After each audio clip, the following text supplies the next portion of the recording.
નમસ્કાર મિત્રો ચૈતર વસાવા પર લટકતી તલવાર. શું ચૈતર વસાવા પોતાનું ધારાસભ્ય પદ બચાવી શકશે? બીજી તરફ દાહોદમાં શું ચાલી રહ્યું છે? કચલધારા ધોળા ખાખરા વિસ્તાર છાયણ વિસ્તારમાં શું ચાલી રહ્યું છે? કેમ ખેડૂતો પરેશાન છે? આદિવાસી ખેડૂતો આંદોલન કરી રહ્યા છે. એક ઇંચ પણ જમીન ન આપવાની વાત કેમ? અને સામે સર્વે પણ શરૂ થઈ ચૂક્યા છે. લાઠીચાર્જ થઈ રહ્યા છે. પેસા એક્ટ ક્યાં ગયો? ગ્રામસભા ક્યાં ગઈ? અનુસૂચિ 5 ક્યાં ગયું? આ તમામ બાબતે વાત કરવી છે આપણે આજના વિડીયોમાં. આદિવાસી સમાજને લઈ બે સમાચાર.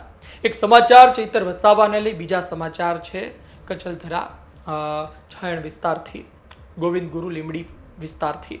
પહેલા વાત કરી લઈએ ચૈતર વસાવાની. ચૈતર વસાવા જેલમાં છે. રાજપીપળા સેશન્સ કોર્ટે 7 વર્ષની જેલની સજા સંભળાવી છે.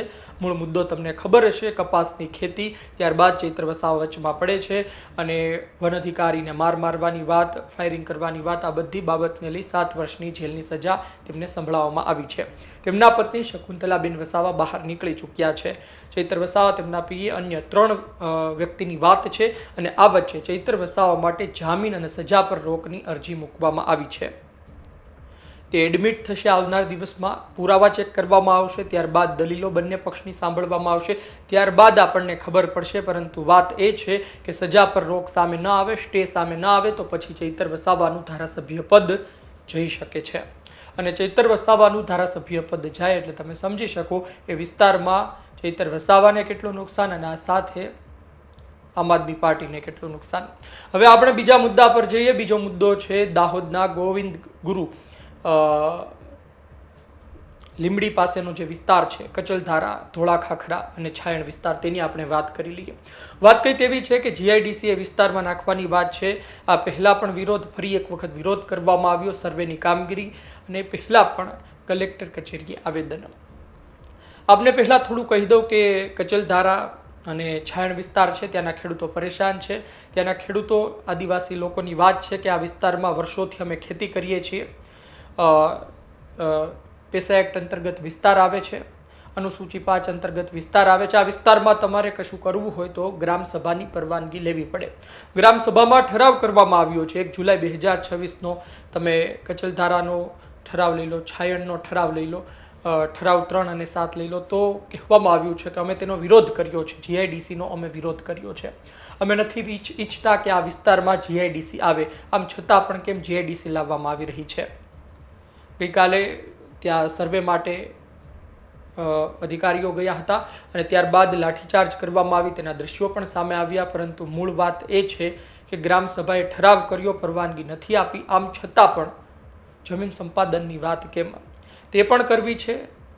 અને કાયદામાં એવી નાનકડી કઈ બાબત છે જેના કારણે આ મુદ્દો આટલો મોટો થઈ રહ્યો છે, તેના વિશે વાત કરવી. કારણ કે સામાન્ય રીતે તમારે ગ્રામસભાની પરવાનગી લેવી પડે અનુસૂચિ 5 પેસા એક્ટ અંતર્ગત, પરંતુ આમ છતાં પણ લેવામાં નથી આવતો. તમે પહેલા સાંભળો કે કલેક્ટર કચેરી ગયા હતા, વિરોધ દર્શાવવામાં આવ્યો હતો, ત્યારે શું કહ્યું હતું, ત્યારબાદ આપણે વધુ વાત કરીએ. કચલધરા અને છાયણ ગામે અમારા આદિવાસીઓને બરબાદ કરતી વિકાસના નામે જે જીઆઈડીસી નામે યોજના લાયા, એની અંદર ગ્રામજનોનો વિરોધ કર્યો. ગ્રામસભા બોલાવવામાં આવી. ગ્રામસભામાં ઠરાવ કરવામાં આવ્યો તમામ ગ્રામજનોની સર્વસંમતિથી કે ભાઈ અમારા ગામમાં જીઆઈડીસી બનવી જોઈએ નહીં. પણ સરકારના દબાણને વશ થઈ આ તંત્ર અમારે ગ્રામસભાનો જે ઠરાવ છે એને પણ ગોળીને પી જઈ અને અમારા ગામમાં જીઆઈડીસી બનાવવા માટે સર્વે કરવા આવેલ છે.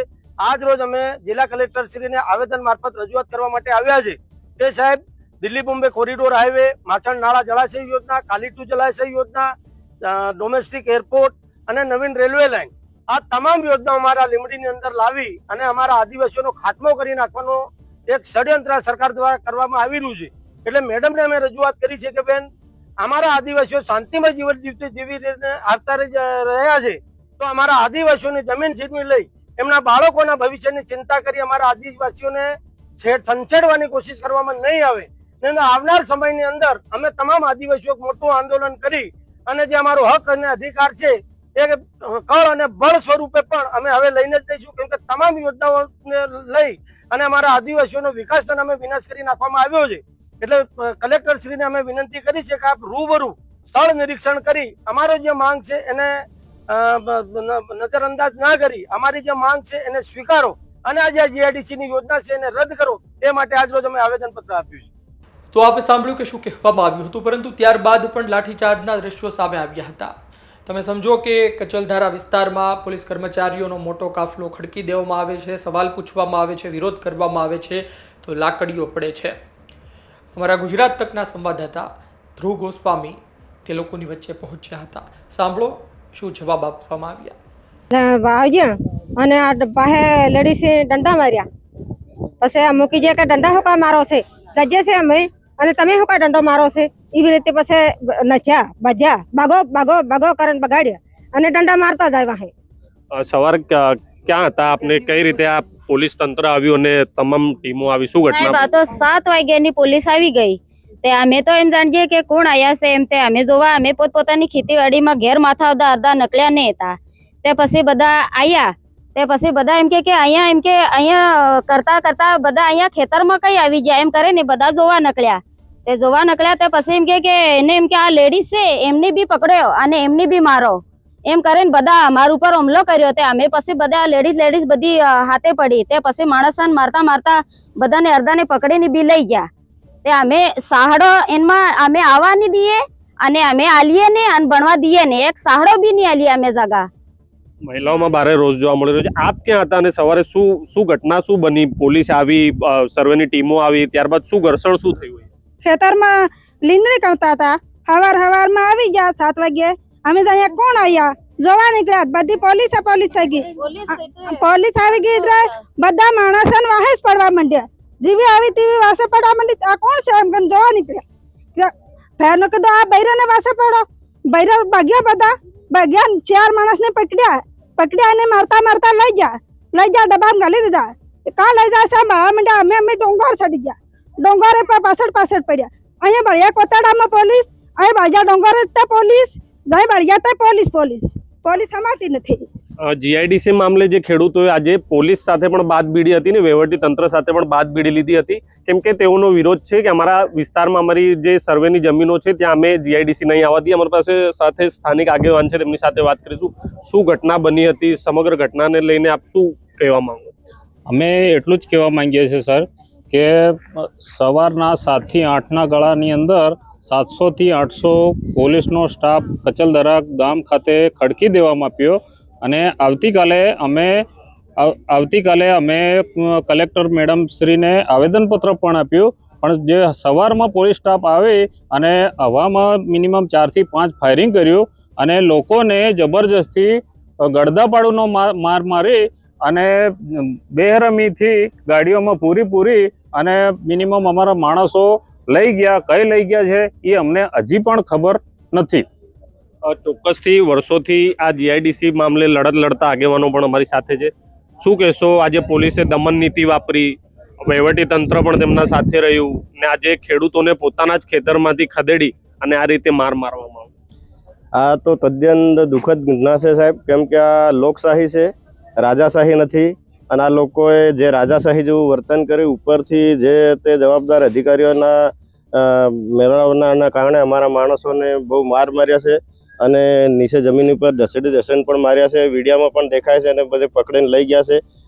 લેડીઝોને પણ મારી છે, ગાડીઓ પણ તોડી નાખી છે અને માટલા પણ તોડ્યા છે. આવું હીન કૃત્ય ના કરવું જોઈએ, કારણ લોકશાહી છે. લોકશાહીમાં દરેક માણસને બોલવાનો વાણી સ્વતંત્રનો અધિકાર છે, પોતાના હક માટે લડવાનો એક અધિકાર છે. એનો સીધું હનન કરવામાં આવ્યું છે, કેમ કે આ શિડ્યુલ એરિયા, ટ્રાઇબલ એરિયા, 5મી અનુસૂચિત વિસ્તાર, ગ્રામસભાના લોકસભા અને વિધાનસભા સબસે બડી ગ્રામસભા અમે બોલાવી ગ્રામસભામાં રદ કરતો ઠરાવ કર્યો, જે તે જવાબદાર અધિકારીઓને આપ્યો. કાલે કલેક્ટર મેડમને પણ આ બધી વસ્તુથી અવગત કર્યા અને એમને આશ્વાસન પણ આપ્યું કે હું સ્થળનો મુલાકાત લઈ અને ત્યાં દેખીએ પછી જે તે ડિસિઝન લઈએ. આવું હોવા છતાં આજે સવારમાં 7 વાગ્યાના અરસાની અંદરમાં 700 પોલીસ આવે ને એવા નિશાણવાળા ઠેઠ ટ્રાઇબલનું છેલ્લું ગામ અને ત્યાં આવીને આવી પ્રજા સાથે હેરાનગતિ કરી, મારકૂટ કરી. આ હીન કૃત્ય છે, એ ના થવું જોઈએ. એમને અમે વખોડીએ છીએ અને જે પણ જવાબદાર અધિકારીઓ આ હીન કૃત્ય કર્યું છે એમની સામે કાયદેસરની કાર્યવાહી પણ થવી જોઈએ. વત્તામાં જે માણસો પકડીને લઈ ગયા એવા અમારા માણસોને ફરી પાછા આપે એવી આશા સાથે આજે અમે ભેગા થયા છીએ. તો આપે સાંભળ્યું કે શું કહેવામાં આવ્યું. તમે વિચારતા હશો કે તો પછી ગ્રામસભાની પરવાનગી કેમ નહીં? ગ્રામસભા વિરોધમાં હોય, ઠરાવ વિરોધમાં હોય તો પછી જમીન સંપાદન કઈ રીતે? વાત એ છે કન્સલ્ટેશન. પૈસા એક્ટ અંતર્ગત ગ્રામસભા પાસેથી કન્સલ્ટેશન જમીન સંપાદન માટે કલમ 4I પ્રમાણે આ કન્સલ્ટેશનને જ તંત્ર ફક્ત એક સલાહ મશવરાના રૂપે લઈ રહી છે કે નોટિસ આપવાની, બેઠક મળે, વાત થઈ પૂરી, કાર્યવાહી થઈ પૂરી. મેન્ડેટરી કન્સન્ટ નથી. તમારે તેની પાસેથી સંમતિ લેવી જ પડે. સંમતિ લીધા વગર તમે કામ ન કરી શકો તેવું નથી. અને બસ આ જ કારણોસર, આ જ તફાવતના કારણે જમીન સંપાદન અને સર્વે હાથ ધરવામાં આવી રહ્યો છે. આ બધા વચ્ચે આદિવાસી સમાજના લોકો શું કરે? તેમની જમીન જઈ રહી છે, તેઓ ત્યાં ખેતી કરે. અને પાછું એ પણ સમાચાર મળ્યા કે વનાધિકાર અધિનિયમ 2006 અંતર્ગત કે જે ખેતી કરવા, ત્યાં ખેડાણ કરવાની પરવાનગી મળે, સનદ મળે, તે તેમની પાસે છે, તો પછી તેનું શું થશે? વાત તેમની આજીવિકા પર છે, વાત તેમની રોજગારી પર છે. એટલા માટે સવાલો થઈ રહ્યા છે. તે ઠરાવ આગળ કરીને કોર્ટ સુધી જઈ શકે છે, સ્ટે લાવી શકે છે. પરંતુ જોઈએ આ બાબતે વચ્ચેનો રસ્તો શું નીકળે છે.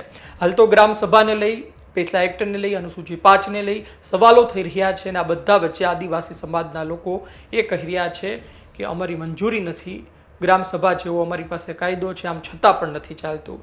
તેની પાછળ કન્સલ્ટેશન અને મેન્ડેટરી કન્સન્ટ આ અતિ મહત્વનું માનવામાં આવી રહ્યું છે. આપનું શું કહેવું છે? કોમેન્ટ બોક્સમાં જરૂરથી જણાવજો. કારણ કે પહેલાં કલેક્ટરને મળી તે પણ કહેવામાં આવ્યું હતું કે તમે એક વખત રૂબરૂ સ્થળે આવો અને તમે જુઓ. આમ છતાં પણ હજુ સુધી કોઈ મોટી કાર્યવાહી કરવામાં આવી નથી. જમીન સંપાદન શરૂ થઈ ગયું, સર્વે શરૂ થઈ ગયું. આ બધું શું દર્શાવે છે? શરૂઆતમાં તો તમે જુઓ કે ગૌચરની જમીન હોય, પડતર જમીન હોય, તે બધી લઈ લેવામાં આવતી હોય છે. અને ત્યારબાદ ખેડૂતો પાસે આ પ્રકારે ફોર્માલિટી સ્વરૂપે કાર્યવાહી પ્રમાણે કામ બતાવી તેની પાસેથી પણ જમીન લઈ આગળ કામ કરવામાં આવતું હોય છે. વિનાશના ભોગે વિકાસ ન હોવો જોઈએ. એ વિસ્તારના ખેડૂતો, એ વિસ્તારના આદિવાસીઓએ શું કહ્યું છે કે અમારે GIDC જોઈએ છે, એ પણ અતિ મહત્વનો સવાલ છે. આપનું શું માનવું છે? કોમેન્ટ બોક્સમાં જરૂરથી જણાવજો. એક તો ચૈતર વસાવાના સજા પર રોકને લઈ, અને બીજી વાત એ છે કે કચલધરા, ગોવિંદ ગુરુ, લીમડી પાસેનો આખો જે વિસ્તાર છે, છાયણનો વિસ્તાર છે, ખેડૂતો પરેશાન છે, તેને લઈને. ધન્યવાદ.